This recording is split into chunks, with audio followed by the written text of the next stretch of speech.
I got to tell you, there was a time uh, when I was promoted to station captain, right, in our fire department.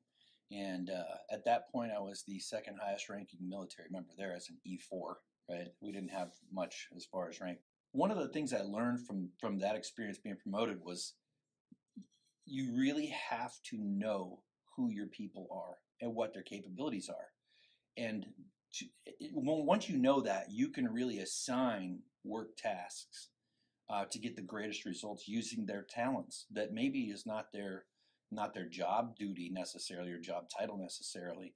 But I learned that in a very difficult way, by the way. We all gone out drinking, and we're a bunch of military guys. So we go out, we're boozing it up one night, and the next day we get back to work, and I'm like, oh my gosh, we have all these flight line fire extinguishers that have to be inspected by the end of the day.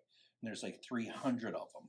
And they're the big wheeled, 300-pound extinguishers. So you got to drive out there, hook one up to your pintle hitch on your truck, bring it back to the station, weigh it, pull the hose out, do the whole thing, take the lid off and make sure it's not all caked up in there, stirred around. Make sure that your nitrogen bottle isn't damaged or that it still has enough to actually, make the fire extinguisher function. And then you have to tape it with the color coding tape, right? Couldn't you just pencil whip it? You could, but that's not excellence in all we do, right? Oh, yeah. There, you and those core values. That would be a lack of integrity. Yeah. So, and if somebody needed that, that's life-saving equipment, right? Jackson, a couple of my buddies that were out drinking with us the night before didn't show up. They stayed in their rooms. And I'm like, man, this sucks because I've got half civilian fire department right there, federal service employees. So they're half of them are, civilians. The other half of them are military. Two of the military guys don't show up, and I'm like, oh geez, and I'm the guy in charge, right? And they're my friends, so I page them, hey, you guys come down here to this stall, we're gonna be doing these extinguishers, get down here.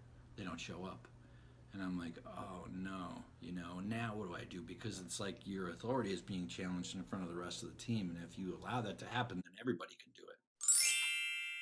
I think I was 22, I didn't have any leadership ability. I didn't know what I was supposed to do, and I'd never really been challenged like that. And so I went to their bunk rooms individually, and I said, hey, meet me in the office. I'm going to write you guys up. And they're like, what? And I'm like, hey, man, nobody gets a free pass here, not even me. You don't think I'm hungover? I'm hungover too. I paid you twice. You didn't show up. This was on the docket today, and you went to bed anyway. So now I'm going to write you up, and we're going to go do it anyhow.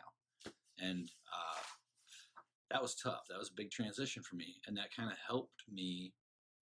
I learned more that day than I think I would have learned in Airman Leadership School altogether, and it was tough, but it was a good balancing act, and I learned from that, and I apply those same principles today at work with my employees.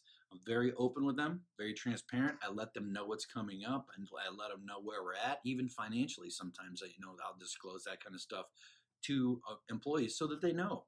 They have a heads up. Hey, look, we're running out of work, and in 2 months, I'm not going to have anything for you to do.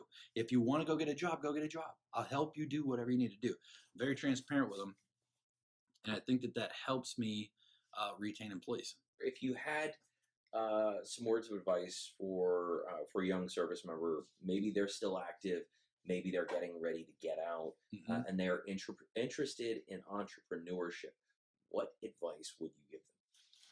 Stay in the military. I'm just kidding. I'm just kidding. No, if you are out processing after your retirement date, I applaud you. Thank you very much. If you're getting out after your first term, listen, here's a couple things that you're going to want to look at. Business structure. How do you want it to be structured? Is it a partnership? Is it an LLC? Is it, there's all different kind of, is it S Corp or a C Corp? You really need to determine what your business structure is going to be first. Find out what your tax structure is going to be. That's very, very important. Find out what tax advantages are offered by each type of business structure. That's very important. The next thing you need to do is probably retain a lawyer, and you're not going to have to pay them to say, hey, this is my lawyer of record. But get yourself a lawyer, get yourself your business incorporated or structured how you want it to be structured. Get a financial advisor, a tax person, a CPA, or somebody who can help you with that. Set up your payroll as if you have all the employees in the world that you want, right? I screwed that up big time. When I first started this, I got, you go the cheap way because you don't have the money to put out, right? it is worth it in the long run to put those services ahead of you making money. Because if you don't, you can get caught up big time. I would recommend that you get an accountant or a tax person. Don't just buy QuickBooks. And if you do get QuickBooks, get help with it and have that set up like you have 100 employees already, right? Because when the time comes and you populate those spaces, those empty spaces where those employees are going to be now, it's only going to help you with a smooth onboarding process, right? That's very important. The onboarding process of new employees is huge. I would also tell you this: if you're going to do something that you love doing. I would also tell you this: if you're going to do something that you love doing. That's very important.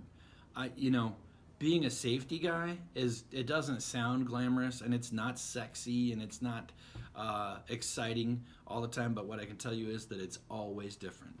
There's a new problem every day, and find things that octopus off of what you want to do, right? Like for me, I'm also a private detective.